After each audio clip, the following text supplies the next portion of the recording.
Et alors maintenant, on va changer complètement d'univers, changer d'univers, on va rester quand même dans une certaine forme de jazz new-yorkais, puisqu'on parlait de New York tout à l'heure, avec un musicien que je pense vous ne connaissez pas, puisqu'il en est à son premier album.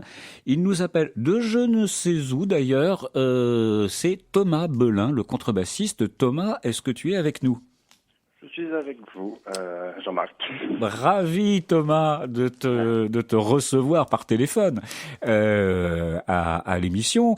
On a le plaisir de te recevoir pour un album qui vient de sortir, qui s'appelle Sounds and Hand, du Thomas Belin Quartet, un groupe assez nouveau que vous avez créé, je crois, en 2019. Alors, avant de parler de ce groupe, Thomas Belin, qui êtes-vous ? Est-ce que tu peux nous dire un petit peu de quel horizon tu viens ? Qui je suis d'abord contrebassiste. Voilà, j'ai fait mes études de jazz à Lyon avec Jérôme Regard. Ensuite, j'ai beaucoup été sideman dans tout un tas d'orchestres à Lyon avec Vincent Perrier-Septet ou des choses comme ça. Et puis là, je me suis lancé, il y a 2 ans, je me suis dit, ça va bien, il faut que je mène ma barque, et donc voilà. Et que tu crées ton propre groupe. Voilà, c'est ça. Alors, est-ce que tu peux nous rappeler qui compose ce quartet ? Alors, qui compose ce quartet ? Il y a un trio de base qui est ancien, ça fait une dizaine d'années qu'on collabore. C'est Charles Clayette qui est batteur. Et Sébastien Joly, guitariste, aussi également compositeur et leader. Voilà, ça c'était le trio de base. Et puis on a rajouté un électron, Stéphane Moutot, qui est aussi un vieux ami aux 2 autres. Ils ont fait un peu des études ensemble à la New School à New York. Mm-hmm. Ils se connaissent depuis très longtemps. Et c'était tout naturellement, que j'ai fait appel à lui, quoi. C'était logique. D'accord. Voilà. Alors, sur cet album, tu signes l'essentiel des compositions, la totalité des compositions d'ailleurs, et on va en parler. Pas la totalité. Non, tu as une composition de Sébastien Joulier, donc on va écouter d'ailleurs tout à l'heure. Mais avant de continuer à parler du quartet et de cet album Sounds and Hand, je te propose qu'on démarre avec Blues for Four Dogs. Avec plaisir.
Et oui, toujours sur Jazzbox à l'YFM 93.1 en compagnie du contrebassiste Thomas Belin pour l'album Sounds and Hand qui sort sur le label... Sur pas de label, vu que c'est complètement... Sur une autoproduction. Autoproduit, ouais, voilà. Alors, tant qu'on y est, pour ne pas l'oublier, c'est un album qu'on peut se procurer comment ? Alors, bientôt, il sera sur les plateformes du type Spotify, Deezer, voilà. Et pour l'instant, si vous le voulez, c'est tout simple. Il faut m'envoyer un mail. Je peux donner mon adresse mail. Bien sûr, absolument. Eh ben, faut m'envoyer un mail à thomas.belin@yahoo.fr et je vous réponds et je vous envoie le disque. Voilà. Eh ben génial, super. Et il y a quelques morceaux sur YouTube aussi. Oui, parce que vous avez fait effectivement quelques vidéos et puis vous avez d'autres projets aussi. On va en reparler. Alors là, on parlait d'un jazz new-yorkais. Et d'ailleurs, vous revendiquez une influence du jazz new-yorkais, mais lequel ? Alors c'est compliqué parce que le jazz new-yorkais il est multiple. C'est d'abord on va dire dans la patte sonore, ce qu'on veut dégager, la puissance. Il suffit d'aller dans un club à New York pour se rendre compte que les musiciens jouent fort, jouent large.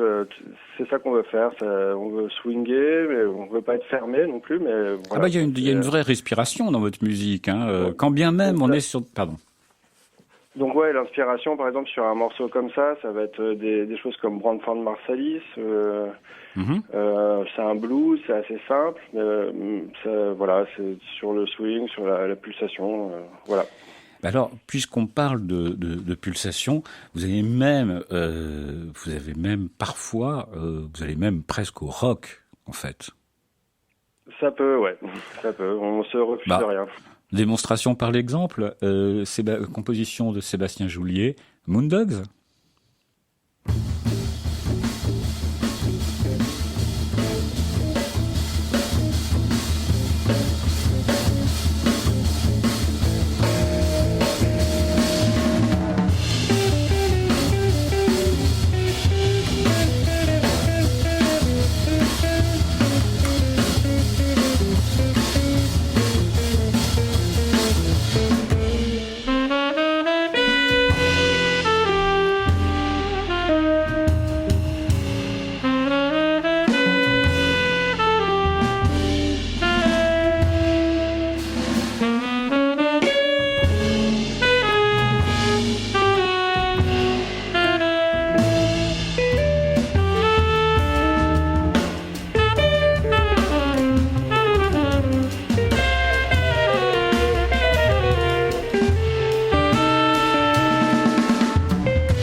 Jazzbox, le rendez-vous de tous les jazz.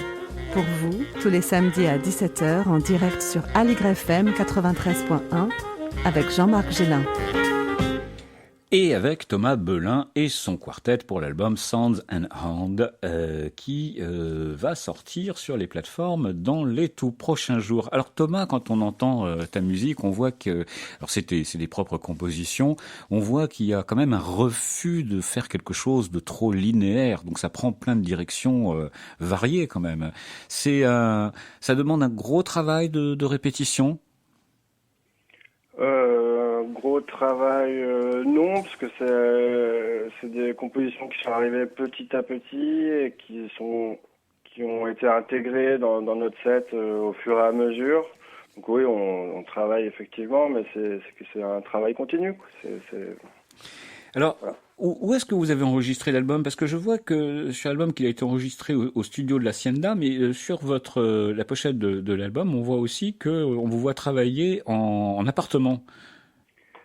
Alors là, c'est parce que cette vidéo est pas tirée de l'album, c'est une vidéo qu'on a fait chez le batteur qui n'a rien à voir avec le disque. Donc on a tout enregistré à l'Hacienda, au studio de l'Hacienda à Tarare, avec Stéphane Pio, qui est un excellent ingénieur du son. Mm-hmm. Donc voilà. Donc premier album du quartet, j'imagine que là il y a 7 titres, j'imagine que vous avez pas tout mis. C'est une histoire qui est destinée à se poursuivre. C'est destiné effectivement à se poursuivre le plus possible. Moi, je vais pousser à ça. Et puis l'équipe, elle est très très motivée. À chaque fois que je propose un concert, tout le monde est là.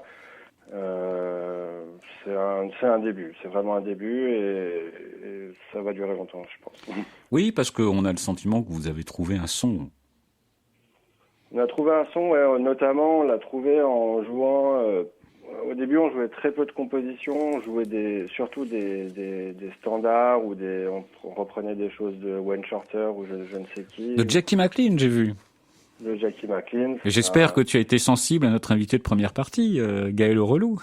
J'aime beaucoup Gaël Aurelou et je trouve ça très bien qu'on soit dans la même émission. Ouais. Alors, là, je vais dire tes projets, parce que je pense que ça n'implique pas forcément le quartet, du moins je ne sais pas. J'ai vu qu'il y avait aussi un projet de spectacle autour de la commune. Est-ce que tu peux nous en dire plus? Alors, ça c'est donc oui, c'est en projet, ça devait se faire et à cause du coronavirus, désolé de prononcer le mot, mais non, c'est pas ça a banni, été reporté, mais c'est sur le feu. On doit s'allier avec une troupe de théâtre parisienne pour accompagner en musique un spectacle pour la commémoration de la commune. Un sujet qui nous tient vraiment à cœur, vu qu'on aime beaucoup l'histoire et que c'est un grand moment d'histoire. Il y aura des dates, parce que toi, tu es dans quelle région, là? Tu nous appelles d'où? Enfin, on t'a appelé où? Alors là, je suis en Corse, à Corse, centre Corse, mais je suis en vacances. On est sur Lyon, grosso modo. Le batteur est sur Saint-Étienne, le guitariste sur Sébastien Jouli, sur Chambéry, et Stéphane est sur Paris. Donc on se réunit pour les concerts. On se réunit par tournée. Donc voilà. Vous arrivez à vous voir régulièrement. Alors, juste 2 mots avant de conclure. On parlait des compositions. Ce sont tes compositions. Alors, est-ce que tu leur donnes les partitions, ils viennent et ils jouent, ou est-ce qu'il y a un travail aussi qui est fait ensemble autour de ces compos? Alors, c'est quand même moi qui dirige vraiment la composition, qui dit qui fait quoi à tel moment. Après, je laisse beaucoup de liberté et s'il y a quelque chose qui marche pas, on en parle et puis on change. C'est à ça que ça sert d'ailleurs de tourner avant d'enregistrer. Mmh. Et on peaufine au fur et à mesure, mais à la fin, c'est quand même moi qui amène les parts et qui définit les structures. C'est le Thomas Belin Quartet. D'autres, on parlait des projets autour de la commune. Tu as d'autres projets? En sideman, par exemple? En sideman, je joue un nouveau projet cette année autour de Oscar Peterson avec Pierre-Antoine Chaffanjon et Francis Decroix. En fait, j'ai pas mal de groupes différents, on va dire. Quand on est contrebassiste, on a tendance à être un peu volatile. Et sollicité, oui. Oui. Mais bon, on va dire qu'avec ces 2 dernières années, on sait plus trop quel projet est en route, quel projet s'arrête. C'est un peu compliqué. On va voir ça à l'été. Mais les salles réouvrent, c'est bien. Vous allez avoir plein de dates. En plus, je pense que il y a peut-être un peu moins de représentation des grandes stars américaines voilà, et que ça va vous laisser, j'imagine, pour cet été un peu de place. D'ailleurs, est-ce que tu peux nous donner des dates de concert? Des dates, oui, on fait 3 jours de tournée le 17, 18, 19 juin. Le 17, ce sera à Sète, la ville. Tu vas peut-être croiser. Ah non, parce que Gaël Aurelou, il sera en juillet, pardon. Gaël Aurelou, il joue un peu dans les mêmes endroits où à Sète, on est avec, il y a une dame qui s'appelle Martine Ridereau qui organise plein de concerts sur Sète. Donc le 17 juin, ce sera au Chalutier Noka. Et le 19, on joue au Hot Club de Lyon qui rouvre ses portes. Ça fait plaisir. Ça fait plaisir. Voilà. Et puis alors je crois, c'est juste un petit clin d'œil. Je crois même que cet été, tu vas aller. Je fais de la pub pour l'endroit parce que l'endroit est charmant. Hein, tu vois ce que je veux dire. Je crois même que tu vas aller traîner, jouer ta musique du côté d'un petit village dans le Tarn-et-Garonne qui s'appelle Saint-Antonin-Noble-Val. Et si vous êtes cet été, c'est à quelle date que tu y es? Alors je pense que c'est que je dise pas de bêtises, ça doit être 6, 7, 8 août. Voilà. 6, 7, 8 août. Eh ben alors si vous vous promenez dans cette région qui est magnifique, allez découvrir ce petit endroit qui est un petit endroit de rêve où vous serez très très bien accueillis et voilà. Et ça, j'imagine que ça sera très sympa. Merci beaucoup. On n'a pas précisé que c'était à la Guinguette de Saint-Antonin. La Guinguette de Saint-Antonin-Noble-Val, voilà, un endroit, un très joli, un très charmant village du XIIe siècle, un très beau lieu de vacances, je vous le conseille. Eh bien, merci beaucoup Thomas de ta présence et on est ravis d'avoir découvert et j'imagine fait découvrir ton album aux auditrices et auditeurs de Jazzbox. Donc je rappelle le titre Sounds and Hand du Thomas Belin Quartet avec Stéphane Moutot au sax ténor, Sébastien Joly à la guitare, Charles Clayette à la batterie et toi-même Thomas Belin à la contrebasse. Un grand merci. Je propose qu'on se quitte avec un dernier titre, Song for Adrien, si tu le veux bien. Voilà. Nous, on va se dire au revoir. On va laisser la place à Lusitania, émission à suivre. On remercie Jacques Thévenet et puis on remercie aussi à la technique Mehdi et Mathéo. La semaine prochaine, on va recevoir, tiens, tu connais aussi un autre contrebassiste, Mauro Gargano. Et le guitariste Peter Conrad, et on aura la semaine prochaine, mais je ne peux pas vous en dire plus, nous aurons un invité surprise, donc surtout soyez bien au rendez-vous. Donc on se quitte avec Song for Adrien de l'album Sound and Hand. On se dit à la semaine prochaine. D'ici là, portez-vous bien et faites bien attention à vous. Allez, ciao.